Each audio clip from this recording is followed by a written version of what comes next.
Alô, comunidade das redes sociais. Mais uma vez aqui para tratarmos de mais um tema e, como não poderia ser diferente, hoje eu gostaria de falar sobre o Dia do Professor. Estamos na Semana do Professor. E, desde já, parabéns a todos nós. A atividade de professor, como todos sabem, é uma atividade assaz desafiadora. E eu não gostaria aqui de entrar em clichês no sentido de que a atividade do professor é a mais difícil, é a mais importante, etc, e etc, porque isso já foi falado, repetido e trepetido em N oportunidades. Não gostaria de fazer esse tipo de ufanismo linguístico, muito embora há muitas verdades dentro dessas categorias. Eu gostaria de falar especificamente do tema fazendo a seguinte pergunta: o que é ser professor? Às vezes, é importante retornarmos a determinadas interrogações, porque hoje, quando nós fazemos a seguinte interrogação sobre o que é ser um professor, nós estamos fazendo esta pergunta dentro de uma época. E às vezes não nos damos conta das emergências da nossa época, também por falta de maturação, de tempo de observação necessário às especificações da nossa época.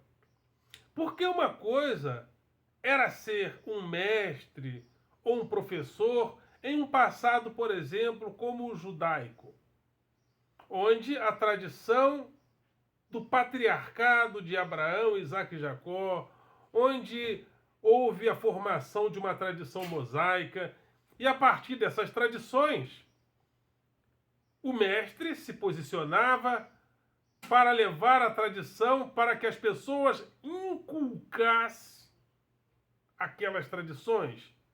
Não havia o espaço crítico que nós temos hoje. As pessoas tinham de repetir, ou seja, inculcar aqueles valores. Não era como hoje, onde os espaços críticos apresentam várias alternativas críticas em relação à própria tradição. Uma coisa era, por exemplo, ser mestre, ser o professor, ser um transmissor de tradições na sociedade grega, a partir da sua mitologia, onde os mitos deixavam os valores que vão depois ser colocados, ser lembrados até por Sócrates, Platão, que vão usar os mitos para se posicionar dentro da sua própria filosofia mais racional. Também temos o professor medieval, que tinha a incumbência de, através da agência Igreja Católica, transmitir os fundamentos de uma sociedade que deveria ser cristã. Até foi tentado, a partir de Carlos Magno, a formação de um império cristão. E aí começam as escolas monásticas, as escolas palacianas, gradativamente as universidades a partir do 12º século, mais ou menos. As universidades europeias surgem para fundamentar esse império cristão, essa sociedade cristã que se formara durante a Idade Média com o desafio de explicar o dogma da fé. Em uma sociedade que se fundamentava na fé católica também. Mas chegou a modernidade. Chegou a modernidade, com novos desafios. Com novos desafios, porque nós temos, a partir dos séculos XV e XVI, a interferência do capitalismo. Depois tem o aparecimento da ciência. Depois tem a aplicação da técnica e da ciência à indústria. As pessoas vão para a cidade e a técnica começa a ser aperfeiçoada no modo de produção capitalista que se torna industrial. Aí a educação começa a fazer uma série de movimentos para adequar-se à nova sociedade que surge. E com o tempo começam a surgir escolas e universidades para atender essa nova demanda. E surgem também as escolas técnicas. Porque a técnica precisava ser empregada em um mundo maquinizado, industrializado, que ocorre até há poucos dias atrás, onde nós fizemos uma outra transição. A transição para a era digital e para o capitalismo de plataforma. E é dentro deste lugar que nós estamos. E é dentro deste lugar que surge uma série de contradições em relação à nossa profissão. E muitos de nós não nos damos conta ainda do que é ser professor dentro da era digital e dentro do capitalismo de plataforma, que modificou completamente as perspectivas da educação, não só escolar, mas da educação familiar, escolar, etc. e etc. Quiçá, né, a educação religiosa também, com certeza também entrou nesse radar, dentre muitos etc. e etc. Então vamos especificar por que há determinadas dificuldades na obtenção da resposta ao que é ser professor nos dias atuais. Uma das coisas que aconteceram nestes últimos dias foi a modificação que nós tivemos em relação à palavra. E as modificações que nós tivemos em relação à palavra também também modificou as relações nossas com o mundo do trabalho. Essas duas coisas fizeram com que a percepção sobre o que é professor se modificou. Qual era a nossa relação com a palavra até há pouco tempo atrás? Nascíamos e os pais procuravam nos identificar a palavra. Fala, bebê, fala, papai, mamãe, casa. E a gente começou a ser educado, a gente era educado na relação afetiva com as palavras. Depois vamos à escola e íamos à escola e vamos até hoje para aperfeiçoar nossas relações com cada palavra. Na divisão semântica de cada palavra. Depois aprendemos o que são as palavras dentro do radical grego e latino.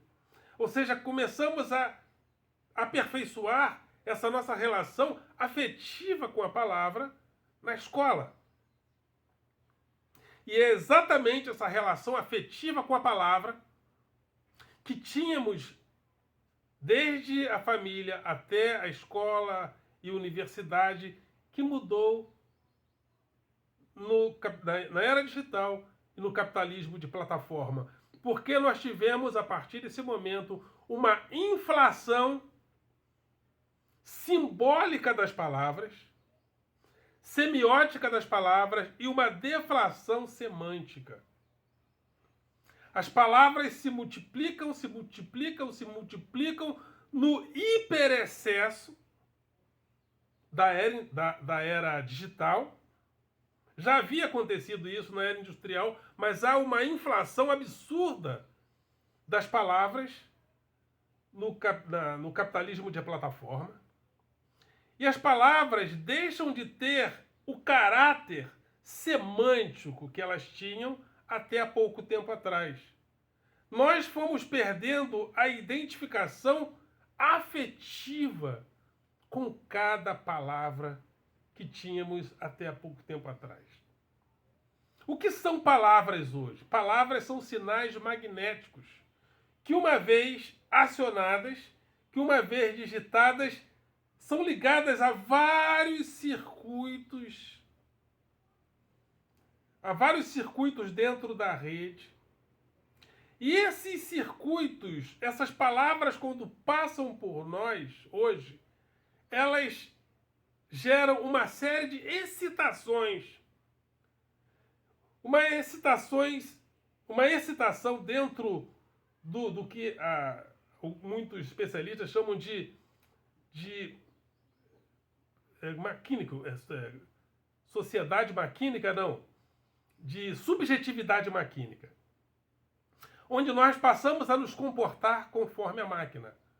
O que são palavras dentro dessa maquinaria toda? Elas são sinais magnéticos que, uma vez acionadas, são ligadas a vários circuitos. Então, por exemplo, quando nós acionamos a palavra comunismo, por exemplo. Comunismo. Ou seja, a nossa relação com a palavra já não é mais com o significado em si da palavra comunismo. Da mesma forma como nós acionamos a palavra na máquina e a palavra é relacionada a vários circuitos de significação, esses circuitos passam por nós e geram uma série de excitação. Vou dar um outro exemplo. Quando uma pessoa, às vezes, quer prejudicar a outra dentro dessa rede, dentro da infosfera, o que ela faz? Ela associa o nome de uma pessoa a algo que gera excitação e indignação antecipada pela própria palavra. Então eu quero destruir alguém. O que eu faço? Eu ligo o nome da pessoa, a palavra pedofilia, a palavra estupro, a palavra machismo. E como essas palavras geram circuitos de indignação, ao associar a pessoa à palavra, eu potencialmente posso destruí-la. É por isso que eu desconfio muito. Quando uma pessoa diz que foi abusada, foi estuprada, enfim, por alguém, aí a prova que ela apresenta é outra coisa. Aconteceu com um professor, que eu não vou aqui repetir o nome dele, porque talvez ele nem tenha sido culpado. Mas acusaram um professor de abuso. Várias meninas foram à delegacia. O que filmaram do professor em sala de aula foi ele chamando um aluno para porrada. Então, às vezes, a pessoa pega uma prova A, mas chamar alguém para porrada nem sempre gera tanta indignação. Não, mas eu vou pegar a imagem dele chamando o aluno para porrada e vou dizer que ele assediou as alunas. Aconteceu também no Fantástico. Uma dentista foi acusada de assédio sexual em relação aos funcionários. Mas o que provaram? O assédio moral, ela xingando, ela gritando. Porque xingar, gritar é algo que acontece também até nas nossas famílias. Mas o que gera indignação é o assédio sexual. Então eu provo uma coisa, eu tenho todas as oportunidades do mundo para provar determinada coisa, mas eu provo A e acuso B. Por que isso? Porque nós nos utilizamos da subjetividade maquínica, onde as palavras são São sinais magnéticos que geram reações de circuito e dentro dessa maquinaria nós passamos a nos comportar segundo a máquina. A palavra passa por nós e gera em nós excitações e indignações sem a gente ir diretamente ao objeto. Nós ficamos no símbolo, na relação semiótica com a palavra. Então há uma inflação de símbolos, há uma inflação semiótica e há uma deflação semântica. Perdemos o significado das coisas em relação à palavra. E isso também afetou nossos alunos. Por isso, tanta dificuldade de escrever, de se relacionar com a palavra, de se relacionar com o texto. Lembra da época do ditado?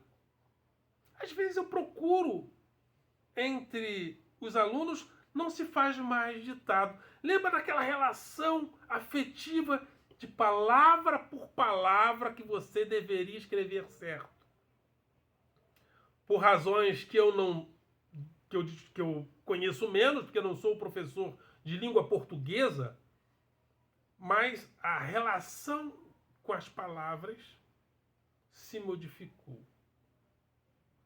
E isso tem uma relação direta também com a maneira como nós, professores, vemos a nossa profissão.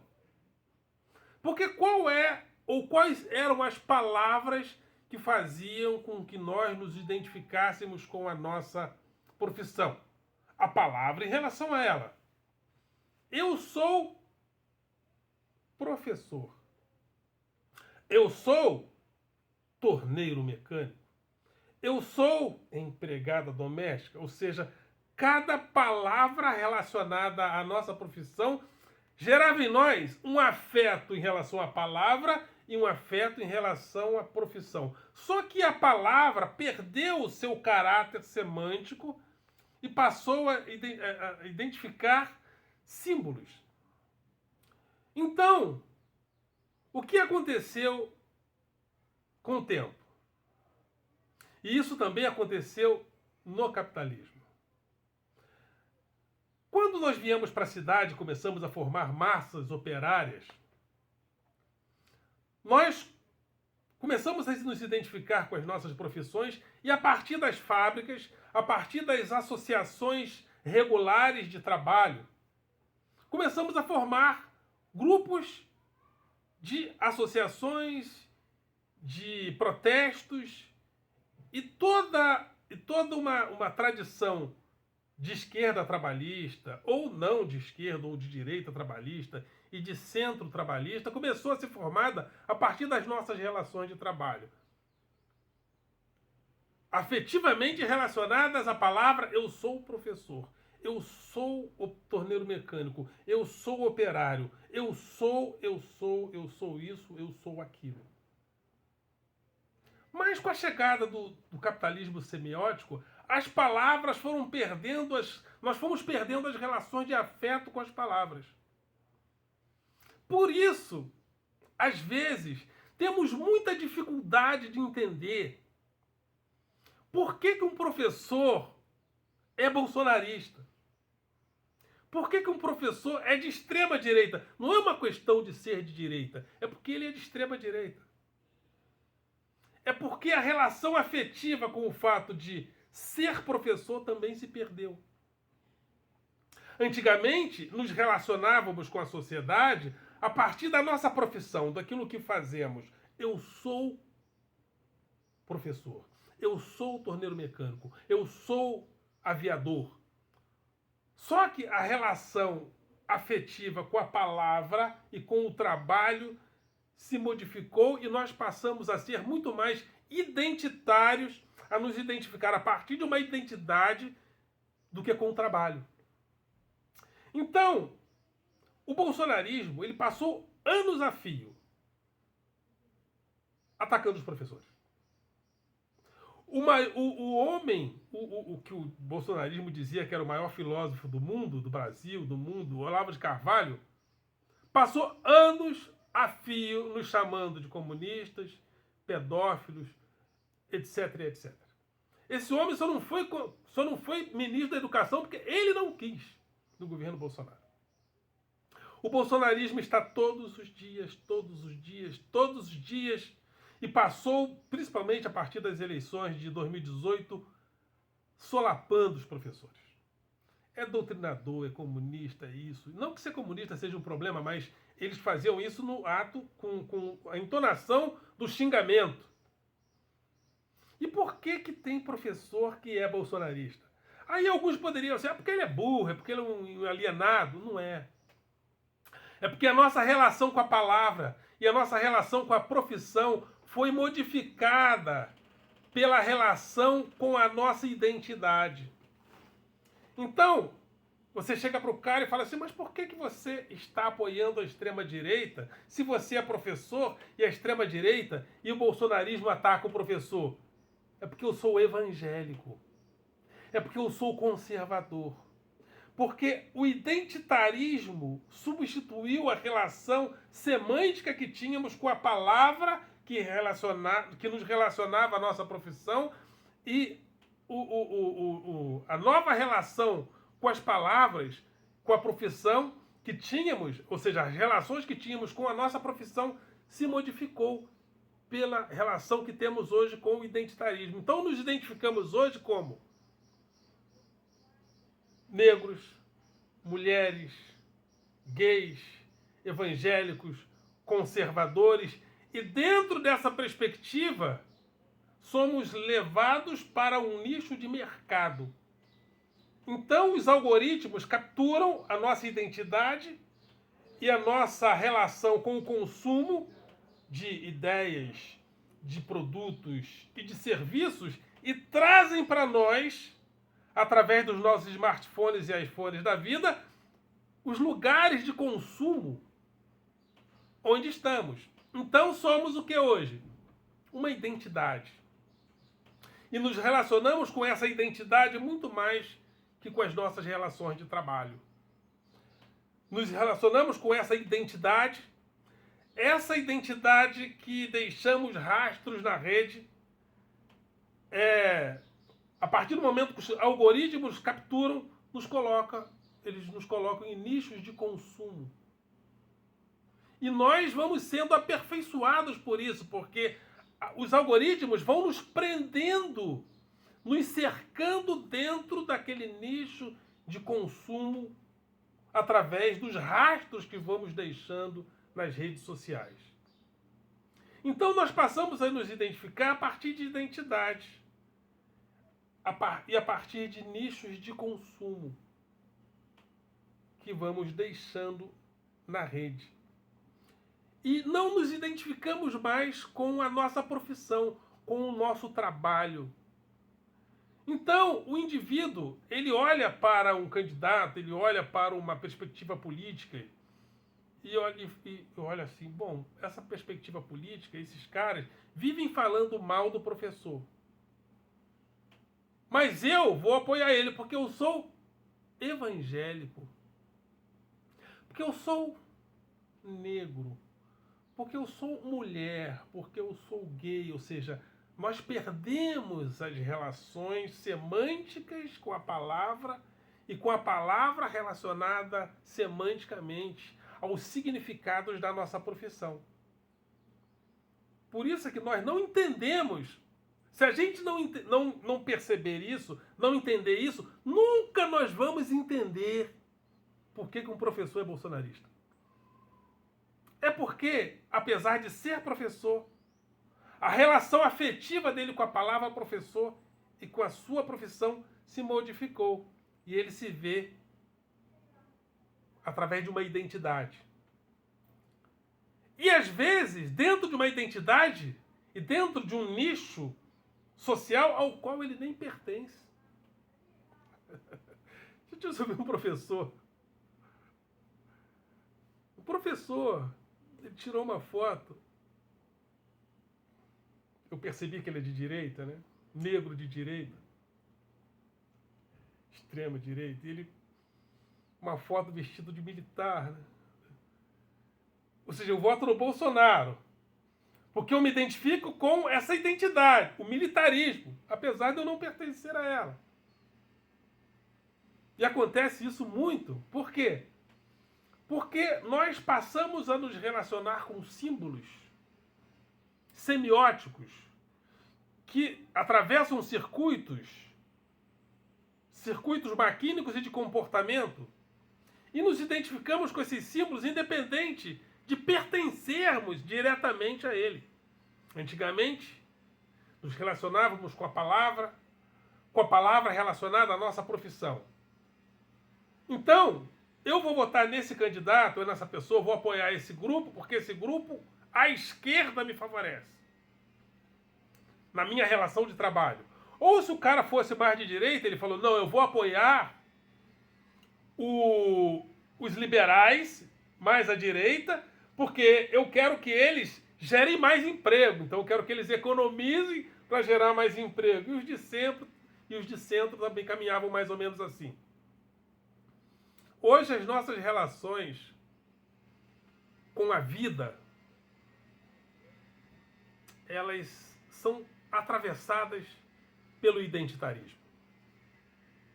E nem sempre o identitarista se relaciona diretamente, tem relações diretas e de trabalho com aquilo que ele se identifica. Igual o cara. O cara é professor, isso tem muito, né? Mas ele se veste de militar. E é bolsonarista. Qual a relação que ele tem com a profissão? Uma relação simbólica, semiótica. E é apoiador daquilo que ele nem é na prática do dia a dia. É isso que se modificou no novo capitalismo. E qual é a proposta? Principalmente porque nós, professores, estamos juntos. Porque o que aconteceu na modernidade? O novo capitalismo, né, modificou, ou seja, as fábricas se robotizaram e o trabalhador foi disperso na cidade. Mas nós, professores, estamos juntos na escola. E temos todas as oportunidades do mundo de criar perspectivas trabalhistas fundamentadas na nossa profissão, no nosso trabalho. É por isso que eu criei o grupo Professores Mobilizados. Entre em contato comigo, para você também entrar nesse grupo, para que a gente possa se reunir anualmente para discutir a escola. É importante nós professores, discutirmos a escola. O sindicato é importante também, mas o sindicato tem os seus interesses de sindicato. Que às vezes atende o professor, que às vezes atende o sindicato e as duas coisas. Mas nós, professores, precisamos nos organizar juntos. Também em diálogo com o sindicato, mas nós precisamos gerir, termos narrativas em relação à nossa própria profissão, centrados na nossa profissão.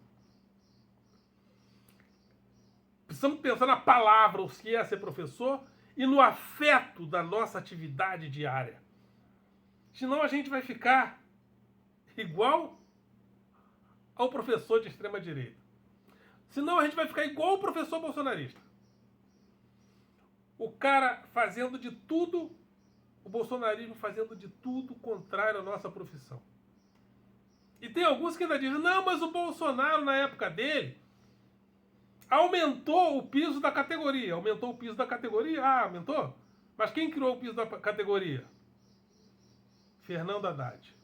Lá atrás, foi ele, no governo Lula, como ministro da Educação, que criou o piso nacional da categoria e criou, além do piso nacional da categoria, negociou com o Congresso algo que era extremamente difícil, criou o piso nacional da categoria, criou o Fundeb.